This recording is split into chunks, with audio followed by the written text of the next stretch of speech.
So hey everyone, welcome back to your own channel Easy Biology. So students, in our previous video lecture we have studied about the blood. Okay, blood के बारे में हमने start किया था, ठीक है। तो ब्लड है, उसके अंदर हमने उसका इंट्रोडक्शन देखा था, इंट्रोडक्शन कंप्लीट कर लिया था।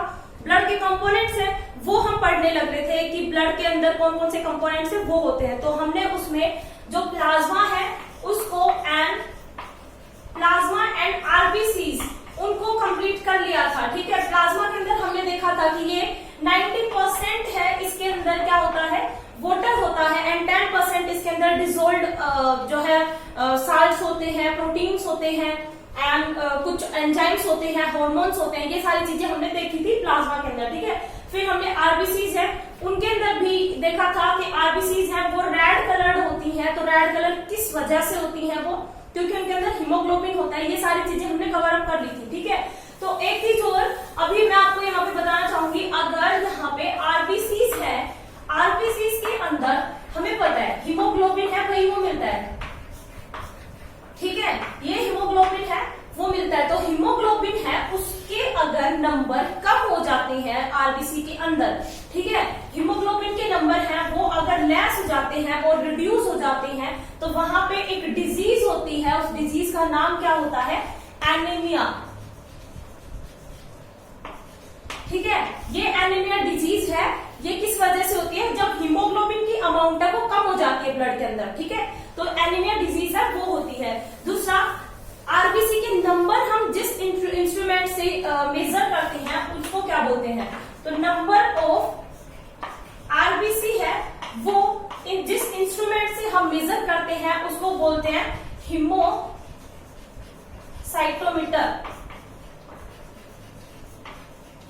ठीक है।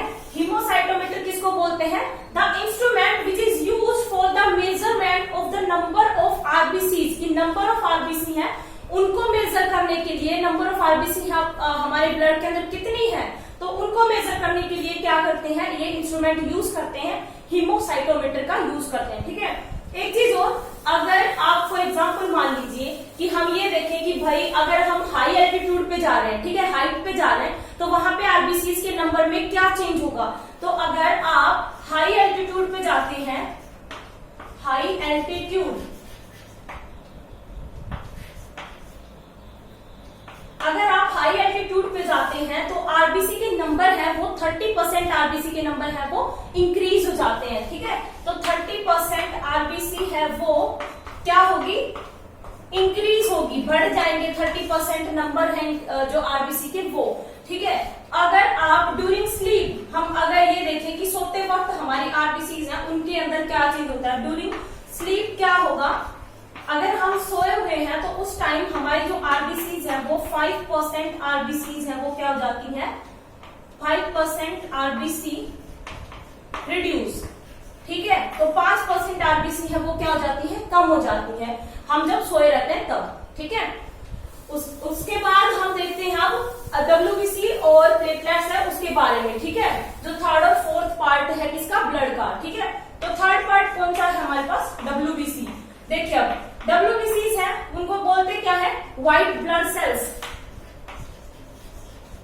व्हाइट ब्लड सेल्स, ठीक है। और इनका दूसरा नाम क्या बोलते हैं हम, ल्यूकोसाइट। डब्ल्यूबीसीज are also known as leucocyte भी इनको बोला जाता है, ठीक है। जैसे आरबीसीज को हम क्या बोल रहे थे, एरिथ्रोसाइट्स बोल रहे थे, तो सेम एज इट इज यहाँ पे डब्ल्यूबीसीज है उनको हम क्या बोलेंगे, ल्यूकोसाइट बोलेंगे, ठीक है। ये जो डब्ल्यूबीसीज होती है इनके पास न्यूक्लियस है वो प्रेजेंट होता है, न्यूक्लियस प्रेजेंट। भाई हमने आरबीसी के अंदर क्या देखा था कि न्यूक्लियस वहां पे एब्सेंट होता है, न्यूक्लियस नहीं होता है वहां पे, यहाँ पे न्यूक्लियस है वो प्रेजेंट होगा, जो केंद्रक होता है वो प्रेजेंट होगा यहाँ पे, ठीक है। उसके बाद जो डब्ल्यूबीसी है उनकी फॉर्मेशन कहाँ पे होती है, कहाँ बनती है वो, ठीक है। तो इनकी फॉर्मेशन होती है बोन मैरो के अंदर, बोन मैरो, लिम्फ नोड, ठीक है। उसके बाद लीवर एंड स्प्लीन, इन सारी जगह पे कहा जो अपनी डब्ल्यूबीसी होती है वो डब्ल्यूबीसी की फॉर्मेशन होती है, बोन मैरो के अंदर बनती है, लिम्फ नोड में, लीवर में एंड स्प्लीन के अंदर जो आपकी WBC है वो बनती है। ठीक है, अब देखिए जो WBC है अब उसका काम क्या होगा भाई, किसी चीज में तो वो हेल्प करेगी ना, आपके ब्लड के अंदर है तो मतलब किसी चीज में तो हेल्प करेगी। ठीक है, तो यहाँ पे WBC है उसका जो मेजर फंक्शन होता है, मेजर जो काम होता है वो क्या होता है, वो प्रोटेक्ट करती है किससे, डिजीज से, प्रोटेक्ट फ्रॉम डिजीज, भाई बीमारियों से बचाती है। क्या होगा यहाँ पे कि ये जो WBC है ये कोई भी, मान लीजिए कोई भी बाहर से पैथोजन आएगा, कोई भी अगर वायरस आता है, कोई भी बैक्टीरिया आएगा, जर्म्स आएंगे तो उनको क्या कर देता है, ये किल कर देता है। ठीक है, क्यों किल करेगा, क्या होता है इसके पास, क्योंकि ये क्या बनाता है, फॉर्म एंटीबॉडी। ठीक है, एंटीबॉडी है वो बनाती है, वो एंटीबॉडी है वो क्या कर देती है, किल कर देती है जो पैथोजन्स होंगे, जर्म्स होंगे, बैक्टीरिया होंगे उनको। ठीक है, इनके अंदर 60 से 70%, 60 to 70% क्या होते हैं, न्यूट्रोफिल्स होती हैं। न्यूट्रोफिल्स है वो होती हैं, ये न्यूट्रोफिल्स है वो क्या करती हैं कि ये न्यूट्रोफिल्स है, इनकी हेल्प से क्या करेगा, ये किल कर देगा जो आपके बैक्टीरिया है, जर्म्स है, पैथोजन्स है, उन सबको ये क्या कर देगा, न्यूट्रोफिल्स। ये न्यूट्रोफिल्स है, ये क्या होता है, टाइप होता है जो WBC है उसका। ठीक है, ओके, उसके बाद ये WBCs है, इनकी डेथ कहाँ पे होती है अब। ठीक है, तो WBC है उनकी जो डेथ है वो ब्लड के अंदर ही हो जाती है। ठीक है, इनके लिए कोई स्पेसिफिक जगह नहीं होती है, जैसे RBC है वो कहाँ, उसकी डेथ कहाँ होती है, लीवर और स्प्लीन के अंदर, लेकिन जो WBC है उसके लिए कोई स्पेसिफिक जगह नहीं होती, इसलिए वो कहाँ मरती, कहाँ पे, ब्लड के अंदर ही मर जाती है। ठीक है, इसका जो लिविंग टाइम होता है कि ये भाई कितने दिन तक जिंदा रह सकती है जो WBC है वो, तो इसका जो लिविंग टाइम है वो 2 to 4 days है वो होता है। ठीक है, 2 से 4 दिन तक ही जो आपकी WBC है वो जिंदा रह सकती है। ठीक है, तो ये था WBC है उसके बारे में। उसके बाद देखिए आपके पास 4 जो टाइप है वो क्या आता है, प्लेटलेट्स।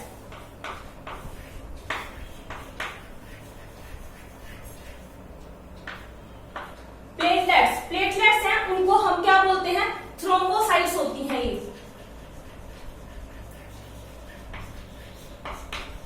थ्रोम्बोसाइट्स होती हैं। ठीक है, इनका और दूसरा नाम जो होता है प्लेटलेट्स का वो होता है थ्रोम्बोसाइट्स। ठीक है, तो अब देखिए जो ये प्लेटलेट्स होती हैं इनके अंदर जो न्यूक्लियस होता है वो क्या होगा, एब्सेंट होगा, न्यूक्लियस है वो नहीं होता है इनके पास में। ठीक है, तो न्यूक्लियस ओनली एंड ओनली किसके पास प्रेजेंट होता है, WBC के पास में प्रेजेंट होता है। ठीक है, इनके पास भी न्यूक्लियस है वो एब्सेंट होता है। ठीक है, इनका जो लिविंग टाइम होता है, लिविंग टाइम जो होता है कि भाई कितने दिन तक ये जिंदा रह सकती हैं वो कितना होता है इनका, 3 to 5 days, 3 से 5 दिन तक जो आपकी प्लेटलेट्स हैं वो जिंदा रह सकती हैं। ठीक है, ये डाई कहाँ पे होती है, डेथ कहाँ पे होती है इनकी, डाई इन स्प्लीन। ठीक है, स्प्लीन के अंदर इनकी डेथ होती है, और इनकी जो फॉर्मेशन होगी, इनकी फॉर्मेशन कहाँ होती है, बनती कहाँ पे है, प्लेटलेट्स है वो प्लेटलेट्स बनती है बोन मैरो के अंदर, formed in bone marrow. Bone marrow के अंदर बनती है, आपकी जो अस्थि मज्जा होती है उसके अंदर जो आपकी प्लेटलेट्स होती हैं उनकी फॉर्मेशन होती है। ठीक है, उसके बाद देखिए जो प्लेटलेट्स हैं उनका मेजर फंक्शन किस चीज में होता है, भाई वो काम किस में आती है, आपका जो ब्लड है, ब्लड की क्लोटिंग करती है वो। ठीक है, ब्लड को क्लोट करवाती है, जो क्या होगा, ब्लड का क्लोट का मतलब क्या हुआ, ब्लड क्लोट करवाएंगी, मतलब जो आपका वो बनता है, रक्त का थक्का बनता है, मतलब कि क्या बोलेंगे, रक्त का थक्का। ठीक है, जो खून आपका जमता है, जैसे मान लीजिए आपको कोई भी कट लगता है तो कट लगने के बाद में आपको क्या होगा, ब्लड है वो बाहर आ जाएगा। ठीक है, लेकिन कुछ टाइम के बाद में क्या होता है कि वो ब्लड है आपका वो क्या हो जाएगा, विस्कस हो जाता है, मतलब गाढ़ा हो जाता है थोड़ा सा। तो इसका मतलब क्या हुआ, वो वहां पे क्लोट हो गया। वो क्लोटिंग किस में हेल्प करे, ताकि भाई आपका ज्यादा से ज्यादा खून ना निकल पाए बाहर। ठीक है, तो वो क्लोटिंग हो जाएगी तो क्या होगा कि भाई वो ब्लड है वो रुक जाएगा, अब आपका बहना, बाहर निकलना जो ब्लड है वो बंद हो जाएगा। ठीक है, वो होता है। तो ये जो प्लेटलेट्स होती हैं वो क्या करवाती हैं, ब्लड क्लोटिंग करवाती हैं। अब देखिए कि ब्लड की क्लोटिंग है वो किस किस टाइप से हो सकती है, भाई क्या क्या इसके अंदर जो प्रोटीन्स होती हैं वो मेजर फंक्शन प्रोवाइड करती हैं, जो क्या करेंगी कि जो ब्लड ब्लड की क्लॉटिंग है उसको करवाती है। ठीक है, तो ब्लड क्लॉट है वो कैसे कैसे होगा, क्या क्या चीजें इसके अंदर रोल प्ले करती है। ब्लड क्लॉट है, अब देखिए आपके पास क्या होता है कि एक प्रोटीन होता है थ्रोम्बोप्लास्टिन। थ्रोम्बोप्लास्टिन प्रोटीन होता है जो मिलेगा किसके साथ में, प्रोथ्रोम्बिन के साथ में। ठीक है, ये जो थ्रोम्बोप्लास्टिन है ये प्रोथ्रोम्बिन के साथ में मिलेगा और ये दोनों किसके साथ मिलेंगे फिर, कैल्शियम के साथ में। ठीक है, कैल्शियम के साथ में मिलेंगे दोनों, और कैल्शियम के साथ में मिलकर ये दोनों किसकी फॉर्मेशन करते हैं, थ्रोम्बिन की। थ्रोम्बिन की फॉर्मेशन करते हैं। ठीक है, ये अब जो थ्रोम्बिन बनता है यहाँ पे थ्रोम्बोप्लास्टिन और प्रोथ्रोम्बिन से जो थ्रोम्बिन बना है वो थ्रोम्बिन क्या करेगा, ये थ्रोम्बिन है वो फिर से किसके साथ में अब जुड़ेगा, जाके ये थ्रोम्बिन है ये जुड़ेगा फिब्रिनोजन के साथ में। ये सारी क्या होती है, प्रोटीन्स होती हैं ये सारी। ठीक है, जो आपकी बॉडी के अंदर ऑलरेडी प्रेजेंट होती हैं। ठीक है, तो ये जो थ्रोम्बिन वहां से जो थ्रोम्बिन बनाता है ये थ्रोम्बिन जो है बाइंड करेगा किसके साथ, या फिर जुड़ेगा किसके साथ में, फिब्रिनोजन के साथ में जुड़ेगा। फिब्रिनोजन के साथ में जुड़ के ये क्या बनाता है, फिब्रिन की फॉर्मेशन करेगा। ठीक है, दूसरा क्या बन गया आपका, फिब्रिन बन गया। अब भाई ये जो फिब्रिन यहां से बना है ये फिब्रिन क्या करेगा, फिर से किसके साथ ज्वाइन करेगा, फिब्रिन है वो किसके साथ ज्वाइन करेगा, आपकी जो ब्लड सेल्स हैं उनके साथ में। ब्लड सेल्स आरबीसी, डब्ल्यूबीसी और प्लेटलेट्स हैं उनके साथ में क्या करेगा, ये जो ब्लड सेल जो फिब्रिन है वो बाइंड कर जाएगा, जो जुड़ जाएगा। ठीक है, अब क्या होगा कि यहाँ पे क्या बनाएगा, ये क्लॉट बना देगा। ठीक है, कि ब्लड की क्लॉटिंग करवा देगा। तो हुआ क्या, यहाँ पे थ्रोम्बोप्लास्टिन है उसने ज्वाइन किया या फिर वो जुड़ा किसके साथ में, प्रोथ्रोम्बिन के साथ में और कैल्शियम के साथ में, जिसने क्या बनाया, थ्रोम्बिन बनाया। थ्रोम्बिन है वो फिर से किसके साथ जुड़ेगा, फिब्रिनोजन के साथ में, और ये फिब्रिनोजन के साथ जुड़ के क्या बनाता है, फिब्रिन की फॉर्मेशन करेगा। और ये फिब्रिन फिर वापस से किसके साथ जुड़ेगा, आपकी ब्लड सेल्स हैं उसके साथ में जुड़ के ब्लड को क्लॉट करवा देता है। ठीक है, ये होता है ब्लड क्लॉटिंग है, उसके अंदर की 3 स्टेप होते हैं। इन 3 स्टेप्स के थ्रू क्या होता है, आपका जो ब्लड है वो क्लॉट हो जाता है। ठीक है, तो इसके अंदर आप देखिए ये जो फिब्रिनोजन प्रोटीन होती है, अगर आपसे क्वेश्चन पूछा जाए कि जो ब्लड क्लॉट होता है, ब्लड क्लॉटिंग होती है, रक्त का थक्का बनता है, उसके अंदर सबसे ज्यादा मोस्ट इंपॉर्टेंट जो प्रोटीन है वो कौन सी होती है, तो वो कौन सी होगी, फिब्रिनोजन है वो होगी। ठीक है, इसका आंसर क्या आएगा, फिब्रिनोजन। इनमें से सबसे ज्यादा इंपॉर्टेंट जो होती है वो फिब्रिनोजन होती है, जो मेजर रोल प्ले करती है ब्लड क्लॉटिंग के अंदर। ठीक है, ये है आपका ब्लड क्लॉट के बारे में। अब जो ब्लड क्लॉट है उसके लिए जो विटामिन है वो कौन सा रिस्पॉन्सिबल होता है, ये क्वेश्चन और आता है कि जो ब्लड क्लॉट है वो कौन सा विटामिन करवाता है। तो विटामिन जो के होता है, विटामिन के, ये भी क्या करेगा, जो ब्लड है उसको क्लॉट करवाएगा। ब्लड क्लॉटिंग में ये भी हेल्प करता है, जो विटामिन के होता है वो। ठीक है, ये था ब्लड क्लॉट है उसके बारे में। अब हम देखते हैं कि ब्लड है उसके भाई काम क्या क्या होते हैं, फंक्शन क्या क्या होते हैं ब्लड के। ठीक है, तो हम ये बहुत इजीली बता सकते हैं क्योंकि हमने पूरा जो ब्लड का जो टॉपिक है वो ऑलमोस्ट कंप्लीट ही कर लिया हमने, पूरा जो टॉपिक है वो। ठीक है, तो फंक्शन आप बता सकते हो, काम क्या क्या होता है ब्लड का। सबसे पहला मेजर काम क्या कर रहा है हमारा ब्लड है, वो ऑक्सीजन को ट्रांसपोर्ट करवा रहा है। ठीक है, ऑक्सीजन को ट्रांसपोर्ट करवा रहा है। कहां से कहां ट्रांसपोर्ट करवा रहा है भाई, लंग्स से लेके कहां जा रहा है वो, lungs to all body part, body part की सभी पार्ट्स के पास में लेके जा रहा है। लंग्स से जो ऑक्सीजन है उसको पूरी बॉडी में वो सर्कुलेट करवा रहा है। ठीक है, दूसरा क्या होगा कि ये CO2 को ट्रांसपोर्ट करवाता है। CO2 को ट्रांसपोर्ट कहां से कहां करवाएगा भाई, देखो CO2 है वो आपके बॉडी, बाकी सारे जो बॉडी पार्ट्स हैं उनके पास जो CO2 है वो प्रेजेंट थी, तो ये उल्टा हो जाएगा। कैसे, बॉडी पार्ट से कहां लेके जाएगा, ये जो CO2 है उसको बॉडी पार्ट से कहां लेके जाएगा, लंग्स के पास में, बॉडी पार्ट्स टू लंग्स, ठीक है। लंग्स के पास में आपकी जो CO2 है उसको ले आएगा ताकि वो CO2 हम बाहर निकाल सकें, ठीक है।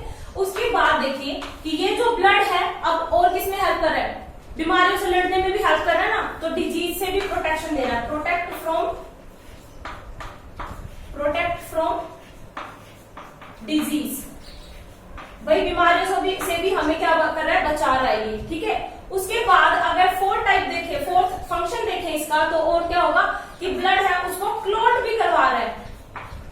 कैसे क्लॉट करवाएगा भाई, इसके पास में बहुत सारी प्रोटीन्स है, वो होती हैं जो हमने अभी ब्लड क्लॉटिंग के अंदर देखी ना सारी प्रोटीन्स, तो इस ब्लड के पास में वो सारी प्रोटीन्स होती है जो क्या करवाती है, ब्लड की क्लॉटिंग में हेल्प करती है, ठीक है। तो ये था ओवरऑल ब्लड के बारे में, ब्लड के कंपोनेंट्स है वो कौन कौन से होते हैं, पूरा सारा जो टॉपिक था ब्लड का वो ऑलमोस्ट मैंने सारा कंप्लीट करवा दिया है। अगर इसमें कुछ भी प्रॉब्लम अगर आपको आती है तो आप कमेंट सेक्शन के अंदर मुझे बता सकते हैं। अगर आपको कोई भी नया टॉपिक पढ़ना हो तो उसके बारे में भी आप मुझे बता सकते हैं।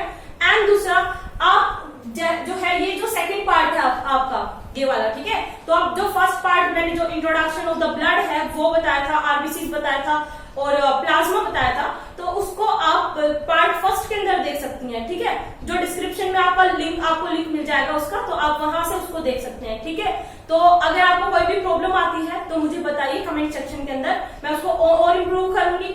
एंड दूसरी चीज, आपको कोई भी टॉपिक अगर खुद से पढ़ना हो, स्पेसिफिक अगर कोई भी टॉपिक हो आपका कि आपको इस चीज में प्रॉब्लम आ रही है, तो मैम आप वो टॉपिक हमें समझाइए, तो मैं आपको वो टॉपिक भी कवर अप करवा दूंगी, ठीक है। So thank you very much.